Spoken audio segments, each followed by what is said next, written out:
Bem, as primeiras coisas que se sabe sobre essa picada aqui remontam a 1843, mas não se sabe exatamente assim alguma coisa registrada por aqui, não tem. Mas o povoamento aqui começou entre 1870 e 1880. E principalmente o que vieram aqui foram famílias Pletsch, Cohen, Allebrand, Varken e mais umas que outras. E aí então vieram assim católicos e protestantes assim numa proporção mais ou menos igual. E eles não estavam totalmente desassistidos religiosamente, tanto que tem registros que por aqui passaram, por exemplo, em 1906, o padre Pedro Brem. Ele pregou missões aqui durante uma semana, 10 dias. Em 1916 passou outro padre jesuíta aqui, o padre Pedro Hillesheim, também pregou missões aqui. E também esporadicamente os evangélicos protestantes ganhavam visita de pastores. Então começou aqui com 2 comunidades. Oficialmente o início, assim, o fundamento não se sabe, mas se sabe que tinha a igreja católica, uma capelinha, e os protestantes tinham a sua capelinha também.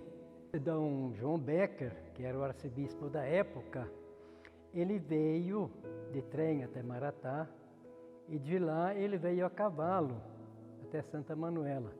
Aí só a cavalo, pelas trilhas que existiam na época, deve ter levado uma viagenzinha assim, monótona, de 4 horas mais ou menos.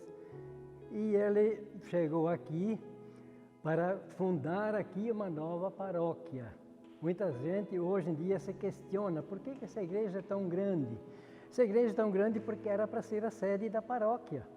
Tanto assim que essa igreja aqui é bem mais velha que a igreja de Paverama. A igreja de Paverama, eu acho, se não me engano, foi em 1927 e essa aqui em 1917. Então era para ser aqui a sede da paróquia. Então o senhor arcebispo Dom João Becker veio aqui e o Dom João Becker lançou a pedra fundamental naquele canto ali. 19 de março de 1912, Dom João Becker lançou a pedra fundamental. Depois disso, então, iniciaram a fundação da igreja aqui, em cima desse fundamento. Então vale ressaltar aqui agora 2 famílias heróicas.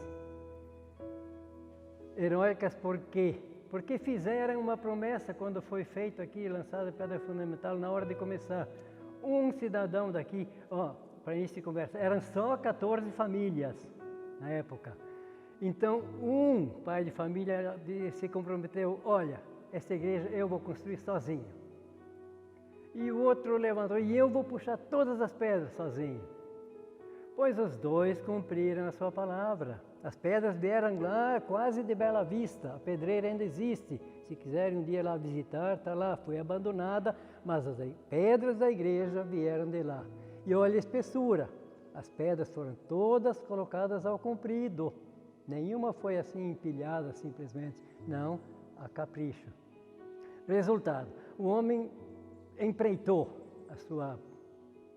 o seu frete por um conto de réis e cumpriu a palavra. Mas durante esse trajeto que levou 5 anos, tinha que passar 2 arroios, muitos atoleiros, ele acabou com 4 carroças novas, ele acabou com umas quantas juntas de bois, ele sempre tinha que botar 2 juntas. E aí então, quando ele puxou a última carga, o pessoal se reuniu e deram uma esmola para ele, deram mais 200 merréis. Então todo o frete aqui custou 1 conto e 200 merréis. É dinheiro na época, o que significa hoje em dia a gente não sabe. E o homem que garantiu que ele ia construir a igreja sozinho, também cumpriu a sua palavra. Pois olha, quando estava chegando nos remates lá em cima, aquele canto lá, durante a noite os gaiatos foram lá e colocaram uma pedra lá, para depois poder dizer, não, mas nós também colocamos uma pedra lá. Pois não é que o sujeito veio outro dia, a primeira coisa que ele viu, essa pedra não foi eu que botei.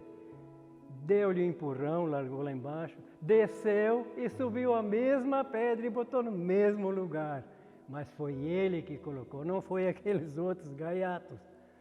E um outro fato pitoresco que meu tio me contou, quando ele estava colocando o galo lá em cima, já eram nos arremates finais, veio uma lufada de vento e derrubou-lhe o baita chapéu de palha que ele tinha na cabeça. Desceu os andaimes tudo, ele construiu sozinho. E desceu e pegou seu chapéu e botou na cabeça. Chegou lá em cima, primeira coisa, uma lufada de vento, pomba, lá se foi o chapéu de novo. Desceu, agarrou um facão, picou em 1000 pedaços e voltou lá, construiu a sua igreja e não precisou mais de chapéu dali para frente. Isso aqui é só um acréscimo assim para não tornar tão monótona a narrativa. Tá. E sobre o nome, então, aqui é outro fato intrigante, porque não tem nada assim registrado oficialmente. Supõe-se que provavelmente o primeiro nome aqui, os alemães, os moradores, chamavam de Russland. Mas esse Russland significava o quê? Ou o primeiro proprietário de 1843 era um russo, ou então ele era ruivo.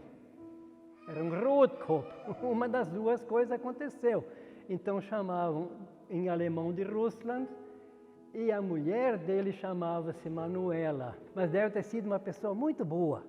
Deve ter sido porque eles tinham uma veneração por ela, tanto que chamavam de Santa Manuela. E pegou o nome do lugar, ficou sendo Santa Manuela. E aí, principalmente a partir de 1942, quando o Brasil entrou na Segunda Guerra Mundial, então ficou proibido o alemão, aqui também, então Russland não se pronunciava mais. Então passou oficialmente a ser Santa Manuela e foi sempre escrito assim e ninguém sabe ao certo se é realmente isso mesmo. Bem, então aquele sujeito, ele concluiu essa igreja em 1917. E então em 1917 veio um pintor. Essas pinturas que estão vendo são todas elas originais.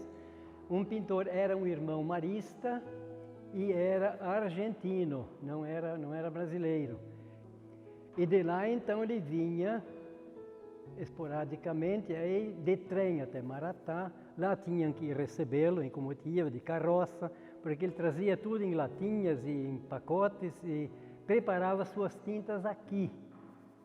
Então, por isso, por exemplo, agora que chegou a hora de restaurar, todo mundo vê que a deterioração é grande e não tem ninguém que se habilita. O último que chegou aqui, o padre Edmundo Rockenbach, trouxe um sujeito que ele sim, garantia que ele sabia fazer. A primeira coisa que ele fez, passou o dedo ali na parede, naquele quadro, voltou, parou aqui, eu estava parado ali, o padre ali, mostrou o dedo, olha aqui, ó. Isso são 7, 8 camadas sobrepostas e eu não sei nem sequer o que ele usou. Larguei de mão, até logo para vocês. E lá se foi ele. Foi o último valente que apareceu aqui. Então, oficialmente, o padroeiro foi escolhido São José. E então, a igreja, para ser construída, ela levou de 1912 a 1917.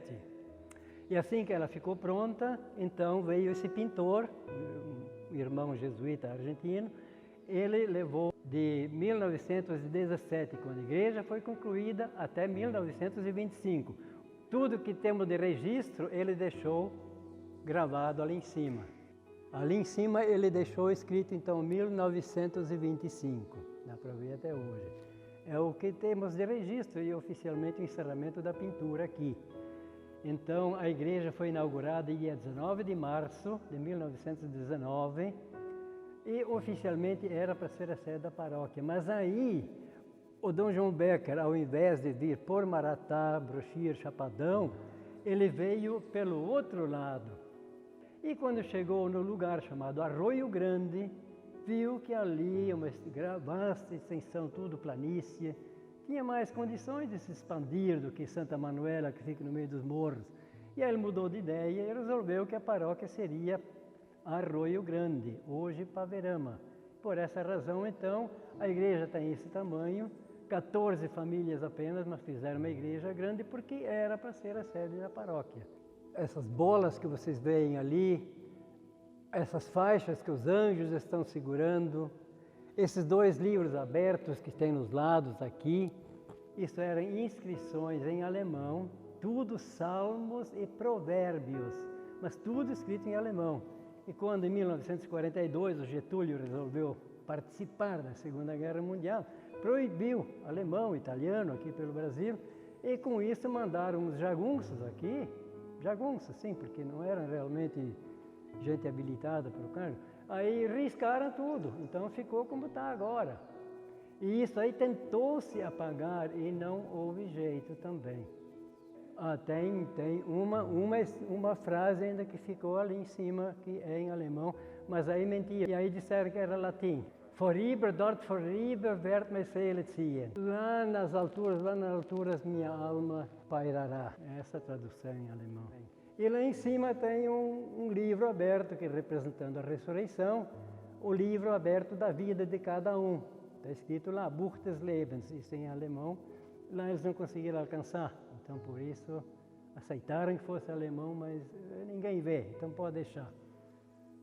Se escapou por isso, aquela inscrição ali. Antigamente aqui tinha coral, nós tínhamos aqui um harmônio estrangeiro, marca Hinkel, veio da Alemanha, uma coisa fina, assim, para início, né, da comunidade, para ser da paróquia. Pois esse harmônio aqui, eu toquei primeiros tempos que eu trabalhei aqui, toquei nesse harmônio, mas ele estava com um problemazinho de foles, já estava meio gasto, então escapava vento por ali ao invés de vir para cima. Então foi o padre Edmundo Rockenbach que levou esse harmônio junto, ele disse que ia levá-lo para Santa Cruz para fazer uma reforma, e o coitado do harmônio não tem culpa, não voltou mais. E aqui também o campanário tinha 2 sinos no começo. E aí então, no tempo do padre Alberto XIII, ele fundou a capela de Bela Vista, e aí pegaram um sino mais pequeno. Aqui em 1970 aconteceu um roubo, não num paninho qualquer aqui. Por ser sede da paróquia, aqui tinha tudo que era necessário assim, para qualquer cerimônia litúrgica. Então tinha turíbulo, tinha naveta, aqui tinha um candelabro bem grande assim, que era de puxar para baixo para botar a lamparina, depois era só empurrar de volta.